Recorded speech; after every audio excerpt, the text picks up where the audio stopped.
What's up, guys, and welcome back. It's another beautiful day here in Trinidad. We're here in the marina on our boat currently, but we're not going to be here for long because today we're going to the track.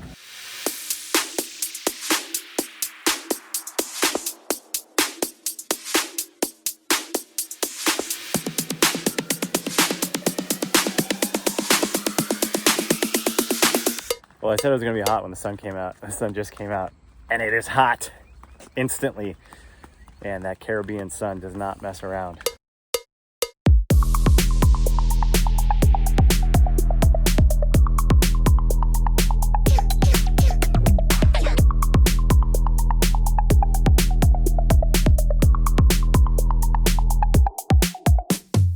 You ready to go? Yeah. Can you go a little bit fast? You want to go fast? Well, let's get over to the other side first. You like the Hello Kitty? Yeah. So we're gonna go drive to the other side of the track. There's some awnings that are over there so we can get out of the sun because it is blazing hot. Oh look, track puppies. Yeah, but tiny dogs, apartment dog or big dog. First things first, this car hasn't actually run on track for 4 years. So we're gonna change the fuel. They just cracked the line and I could smell it. It smells like varnish. It's definitely old. So smart move to drain the fuel. Even though this is just a stock turbo and just the boost is raised, you can still have detonation and you can still blow up your engine. What do you? Should we go to? Really? Yeah, and she has kittens. We got to see them once. Rio is not at all worried about the fuel. She's worried about the animals. Great.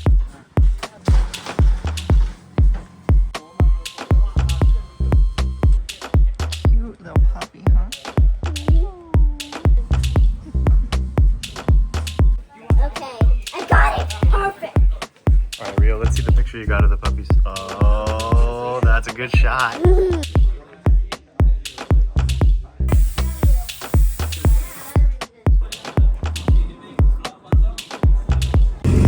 It's drifting time. Ready to go. Let's go. I got you. You're gonna come with me right now? I don't have a helmet for you.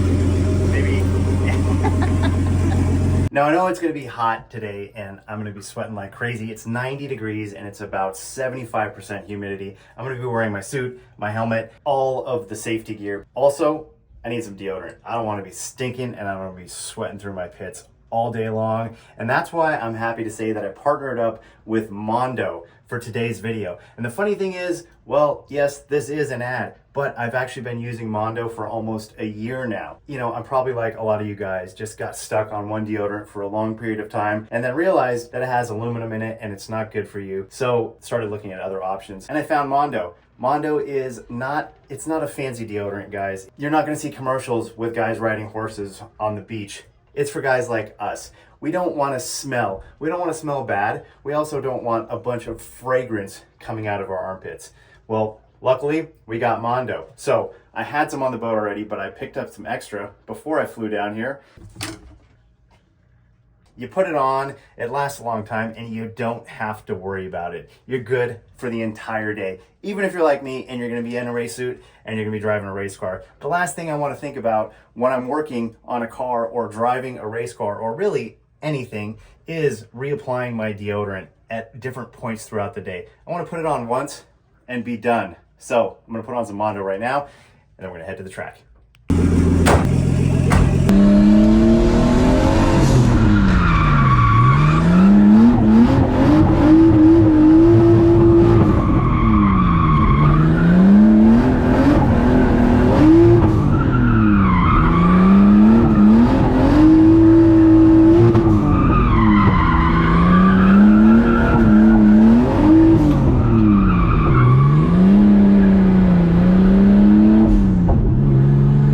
Right away, doing some donuts and some figure eights.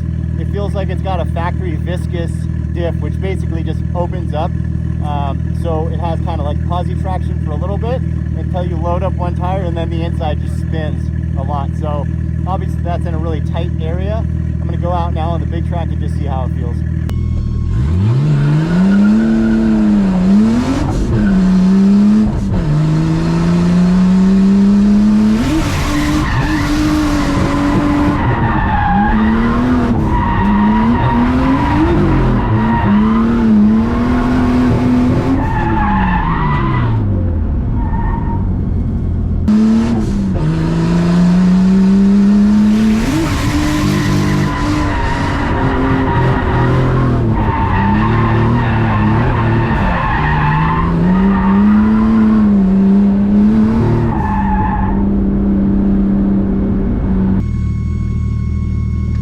sounds like maybe it's hitting a limiter like at a lower RPM sometimes, like that. It sounds like that, you know. So around here, which is one of the head mechanics, he listens in, and he's trying to see if he can SAFC to wire it into sort it out. Got it. Yeah, it sounds like a cut or something, right? Yeah. So the airflow seems to be the problem. Yeah. Okay. You have another diff, you said? Yeah.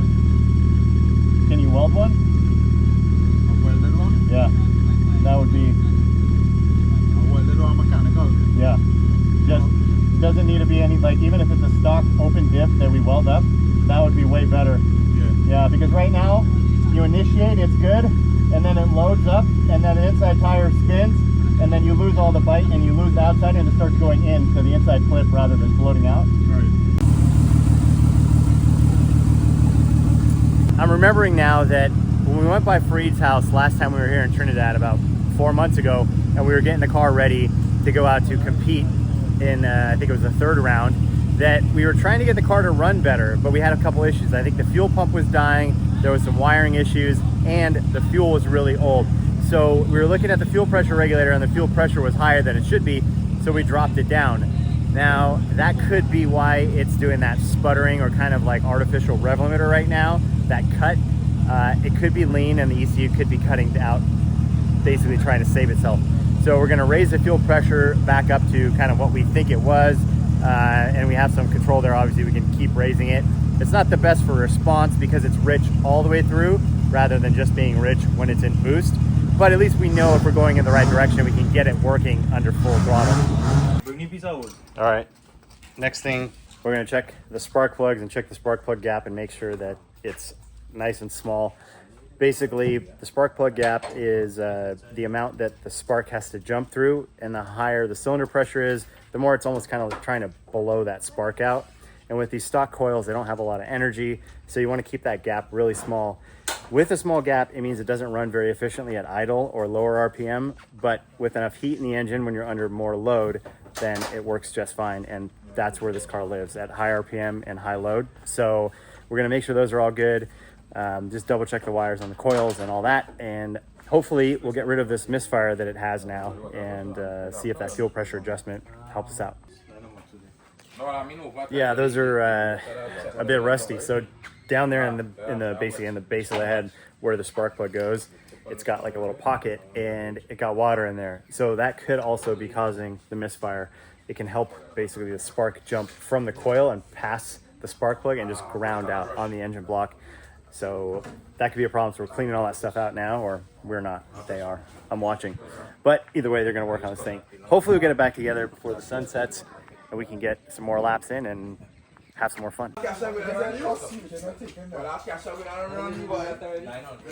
It's still cutting out, but we dropped the boost down and added a little more fuel and turned the timing down a little bit. So hopefully that whole combination of things will get this to work. It's all kind of a crapshoot right now. We're just trying to figure it out. And with the stock ECU, it's not like you can download the data like you can with a race ECU and really pinpoint what's going on. It's an old Nissan, and obviously when these things get older, they have issues with ground wires and maybe the coils start going bad, igniters, but it is sounding better. It's firing up smoother and quicker, not so labored. So we'll see. Hopefully this will do it and it'll work, even though we'll be down about 5 pounds of boost, which is probably around 50 horsepower, maybe less. But that's fine. If it can just be consistent, that's the main thing. It's just that consistency where it's not cutting out.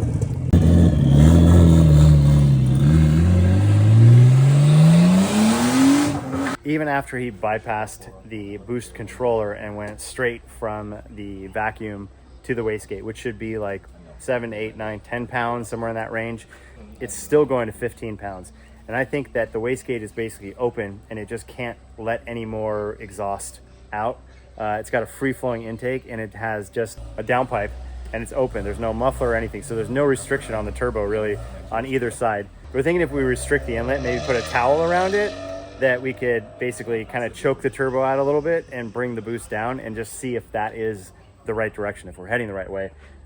I don't know if these actually have a boost sensor, like a map sensor, or if it's just a MAF, basically an airflow meter. But if it does go past the, like if it's getting too much air in past that sensor, then it's going to think that something's wrong and it's going to start cutting. So the higher the boost, the more power, the more air it's taking in. So if we can kind of choke that down a little bit, that might be the solution. And we're here. Grab a towel, stick it on there with a zip tie, and it's an easy test. And meanwhile, Rio is over here completely latched onto this little puppy. And it's latched onto me. When we have on the light and I'm on the truck, it's not for style, you know. Is the boost as soon as our boost reaching goes to 15? Yeah, You're doing it, so it's definitely a cut. But why that a stock actuator going so high? Yeah, The only thing I say is how the exhaust short. It's even the hole in the wastegate is like that big. yeah. And it just, even though it's maxed out, flowing as much as it can, Yeah. it's still like, it's just making too much boost with the open exhaust and no restriction. Yeah, if I'm going up real life. Oh, that coming here, can't do nothing until lock it off. No, you get so far. Nah, that I know You adjustment. can pay no can get tighter, but you will get more. More, yeah, when you get less. Can't nothing to get less. Nah. My feet reach the pedals. You ready to drive?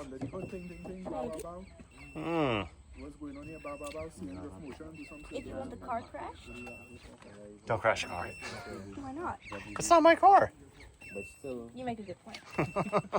Still not working, so they disconnected the cam control, and we'll see if that retards the timing and basically brings some power down, which should make some less boost as well.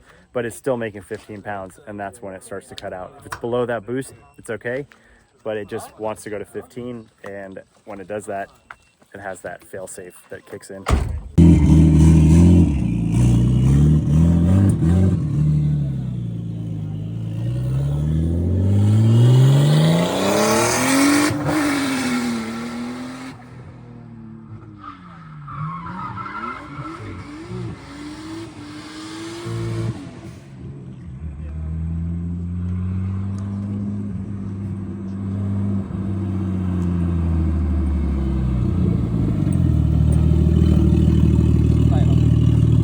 It looks like there's still some issues. No matter what we're trying to do here at the track, we just don't have the right tools to make it happen. So they're going to get back and they're going to handle it. So they're going to get like a fuel controller. Yeah, an SAFC, Yep. and they were also, we were changing the diff. Yeah. Suppose have a mechanical one. If not, we will get a welded one. Yep. And we'll fix those two issues. Because as the two issues we bounced up today. Yeah, exactly. And we'll get the car sorted out in time. Yeah, perfect. Overall, I know we had some issues today, but that's what a shakedown and test day is for, is to iron all this stuff out before the competition. We found all the issues that we need to sort out, and hopefully we can get them all done before next weekend.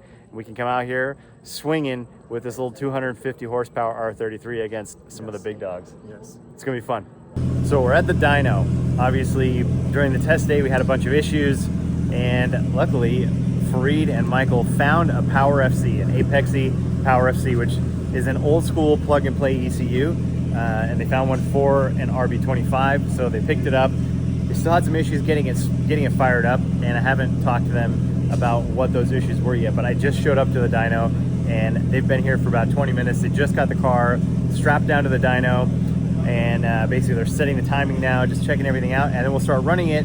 And with this ECU, it is programmable. So they got the laptop, so we can actually tune this thing properly. Hopefully everything goes well and there aren't any other issues, but we're gonna find out. Super advanced right now.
So on those first couple runs, it was just way too rich. The air fuel ratio was like in the 10s, 10.0. So the power on the top was just kind of flat. But now it's looking pretty good. There's a couple spots that still need to be adjusted, but it just jumped up from like 260 horsepower to 280 horsepower. It sounds really good too. Fareed and I were just laughing about that, how much better it sounds now just by putting in this new ECU and not having that breakup that we were having, like that artificial rev limiter safety cut from overboost. Now that we've got that power C in there, we can tune all these things. So go through, set the air fuel ratios, and then mess with the timing a little bit and see if we can gain any power there, and then go back through and just kind of clean everything up, finalize it, and that's all we can really do. There's not a whole lot of tuning to be done with this thing. It's stock injectors, stock turbo. There's only so much that we can do. Just clean up a few things and get that little dip in the center of the power curve cleaned up, and this thing should be ready to go.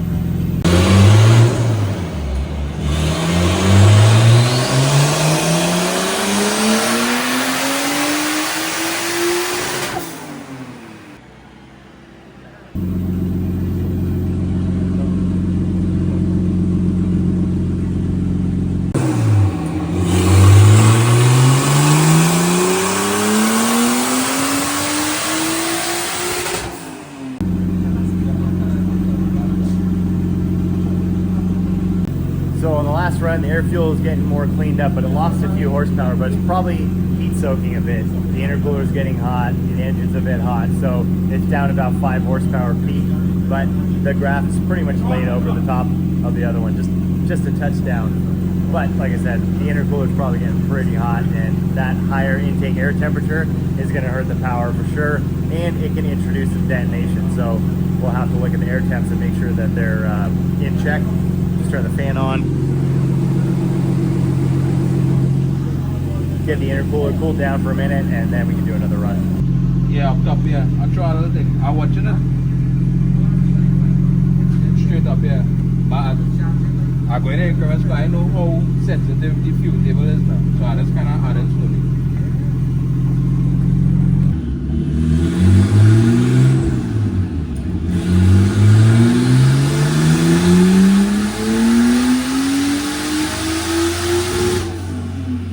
So Michael's just making some changes now to the fuel table up at the top. It was just kind of tapering up and getting just a touch lean. So he's adding some more fuel up there, and the Power FC is just, it's really simple. It's super basic. It's not a new Motec, but it works well in these cars. It's a plug and play. And for a stock turbo, stock injector setup like this, it's all you really need. There's just not much to gain, but things are getting sorted out, really smoothing out that power curve, and it looks nice and flat. There's a big flat spot on top where the turbo is just maxed out, and it's just kind of holding it right around 280 horsepower. And besides these little tweaks and the little adjustments, there's just really not much to gain. Just clean it up so we know it's going to run well and it's going to be safe.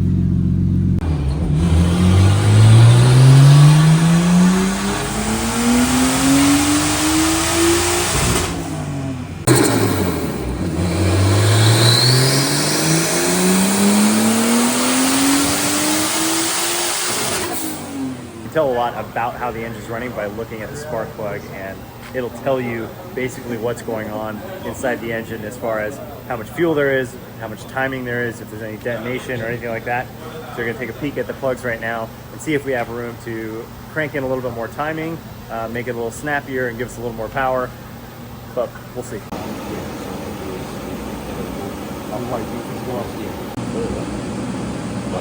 So after looking at the plugs, we all kind of decided that we're going to leave the timing where it is. I don't think there's a whole lot to gain, and we're on pump gas and probably not the best pump gas, so we're going to leave it. We could get another 5 horsepower, maybe 7 or 8, like that's about it. But we're also here, it's cooler tonight than it's going to be at the track. We have the fans blowing on the intercooler, so the air temp is lower than it's going to be obviously when we're at the track on the hot asphalt, drifting sideways without the airflow coming over the intercooler. So I think we're good there. We're safe. 280 horsepower. That should be solid. It's going to be a lot more power than it had before, and it's going to be usable, drivable power, where it was just cutting out before. When you really got on the throttle and the boost came up, it just kind of fell flat on its face. So the combination of this and the limited slip differential, that's going to make a huge difference. I think the gear ratio is slightly different also, and that helps too because these RB transmissions have this really long third gear, which is great for doing pulls down the highway. But for drifting, you want kind of a shorter, snappier gear, especially with low horsepower like this. So you don't want that real laggy kind of long gear. So that'll help that, shorten that gear up a bit, and that should make a big difference as well. Michael's gonna jump back in the car right now and just kind of do some rolling part throttle stuff so he can adjust the air fuel ratio. And not for the full throttle stuff, but for the part throttle and tip in, just to make sure that it's all good there. There's no rich spots or lean spots. Basically do the drivability portion of the dyno. Everything went well on the dyno last night. We got everything tuned. The car's making 280 horsepower, 250 foot-pounds of torque. It's got the new two-way limited slip in it, and I think we're good to go. We're ready to compete. Even though the guys we're going to be competing against have double the horsepower, and they're used to driving right-hand drive cars. For me, muscle memory is going to be a little off. I'm used to driving a left-hand drive car. It's going to be a lot different, but I'm ready for the challenge. So if you guys are in Trinidad, come out to the Drift Motion Finals, October 26th. That's a Sunday. That's the day after this video comes out.